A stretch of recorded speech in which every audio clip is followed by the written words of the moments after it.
The silent suicide of your ambition.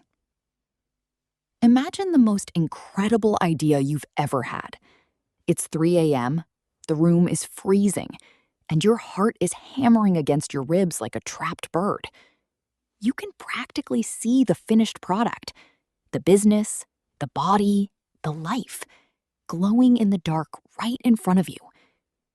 You feel an almost uncontrollable urge to pick up your phone and tell someone, anyone, because the excitement is literally vibrating through your teeth. But right there, in that exact microsecond of peak inspiration, you are standing at the edge of a psychological cliff.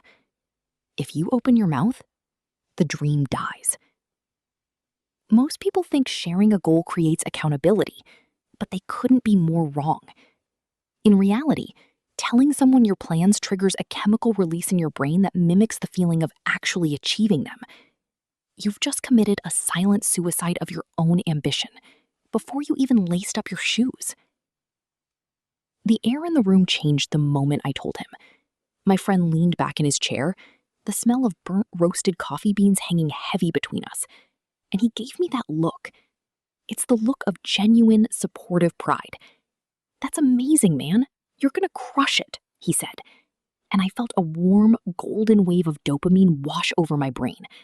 It felt better than a hit of a drug. My shoulders relaxed, the tension in my jaw vanished, and suddenly, the fire I felt at 3 a.m. wasn't a roar anymore. It was a flickering candle. I hadn't even bought the domain name. I hadn't even written the first page. But my brain didn't care about the facts. It had already received the social reward of success without doing a single minute of the grueling, painful work. The identity gap had been closed by a simple sentence. Psychologists call this social reality. When you announce a goal and receive praise, your mind is tricked into a state of premature completeness.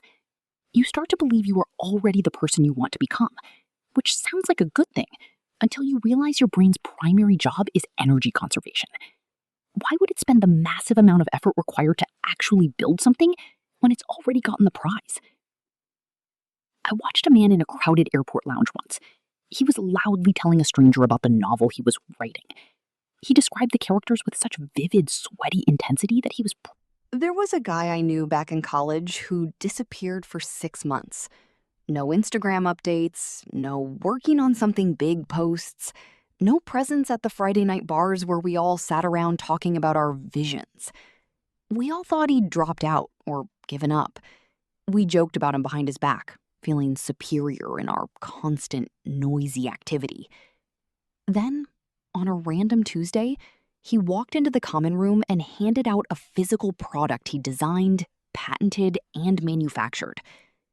The silence he had maintained wasn't a lack of progress. It was a fortress. While we were spending our mental energy describing our futures, he was using his to build one. He didn't need our validation because he had the reality. The silence had acted as a pressure cooker, turning his raw ideas into diamond-hard results while we were still playing in the coal. The most dangerous part of this isn't just the dopamine trap. It's the way other people react when you finally do fail. Because you told them your big plans, they are now watching you with a subtle, predatory curiosity. When you don't follow through, because you lost the motivation after the first week, they don't usually call you out. Instead, they give you that pitying, "I knew it" smile that stays hidden behind their teeth. That social shame doesn't motivate you to try harder next time. It makes you want to hide.